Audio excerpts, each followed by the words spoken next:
Hey, what's up everyone? This is a video showing off the three curved screen phones. The S7 Edge, the original, Huawei Mate 9 Pro, and the Xiaomi Mi Note 2. Yeah, they look really similar. I have Nova Launcher on all three of them. So let's talk about the differences between them. First of all, the Samsung phone has the most drastic curves, which is both good and bad. It's good in that it's a little bit more immersive. Like when you when you look at it straight on, it looks more bezel-less on the sides than the other phones.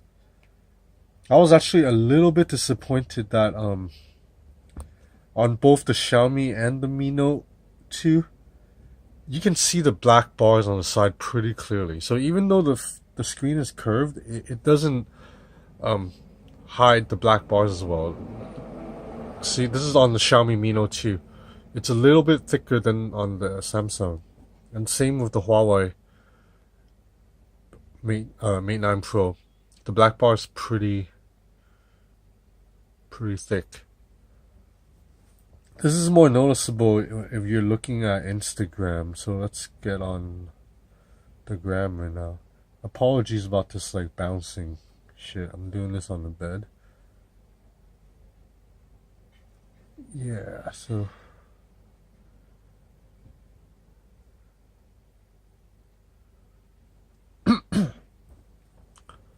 so if you look at an image,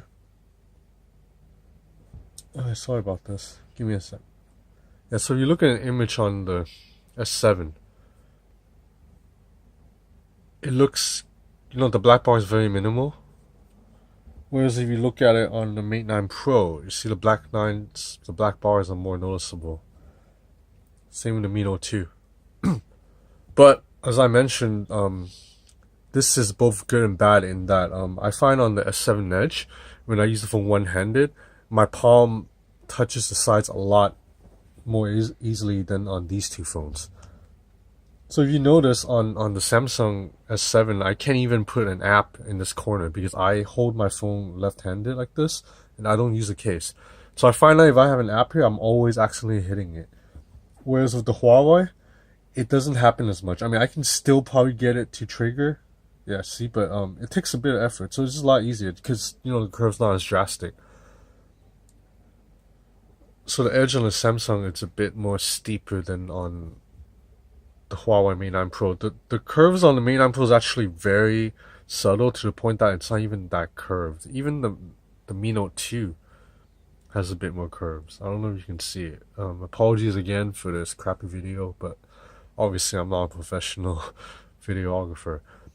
What else is different? Oh, and another difference is Samsung still uses like a hard button that you press into, whereas Huawei has a capacitive button, which I like a lot. And the fingerprint sensor on the Huawei just completely kills the one on the Samsung. Just watch how fast this is. It's insane. I put my finger on it and it just pops up. Actually, let me tell you. I'm gonna put it on right now. See, it's like immediate. Whereas now on the Samsung, I'm gonna put it on right now. It's like almost half a second on this, whereas this is literally split second. On the Mi Note Xiaomi, it's pretty fast too. So right now. So sorry, I must have. Okay, try again. Right now. Yeah. So fastest is this one. Again. 1, 2, 3. It's immediate. Samsung. 1, 2, 3. Yeah, a lot slower. What else? The back. I have a skin on this.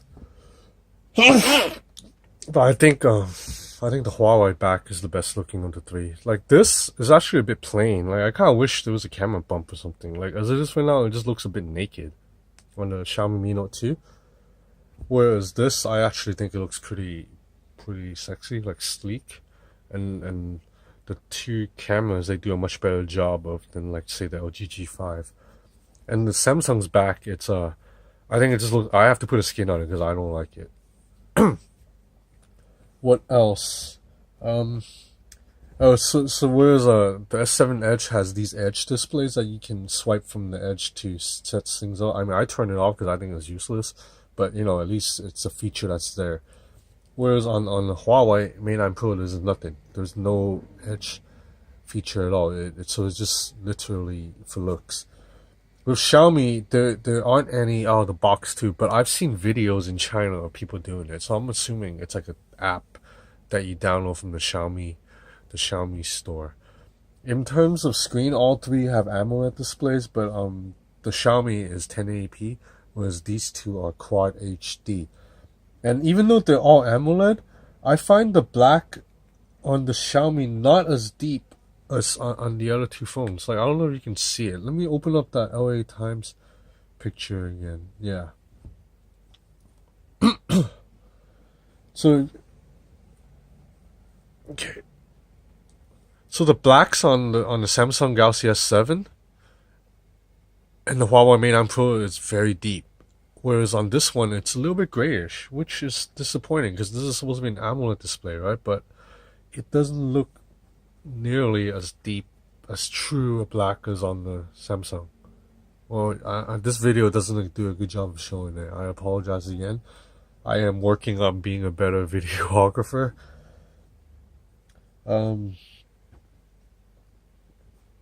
Anything else? The Samsung phone is a little bit thicker than the other two. But you know what? This is still probably the best overall value because this phone sells for like 650 US, 700 US. This is like 700 US too, the Huawei. Whereas this is only 400 US. So if you factor in value, then I would say this is still the best phone overall because the value just makes a big difference. You know, it's like almost half as expensive as these two. But if money's no issue and you just want like the best, then either of these two are a little bit better than the Xiaomi. But I would go with the Huawei really. Huawei's really cleaned up the software. So, I mean, I have a skin on it now, but even without the skin, EMUI, the new version, it's pretty clean. And there's Android Nougat on this, whereas this is still on 6.0. And this phone is just a lot faster than this. I mean, TouchWiz is laggy. So this is the best of the three on the market right now, overall, if money is no issue. The camera is still the best here, though. Barely. Barely. This is a really strong camera, too.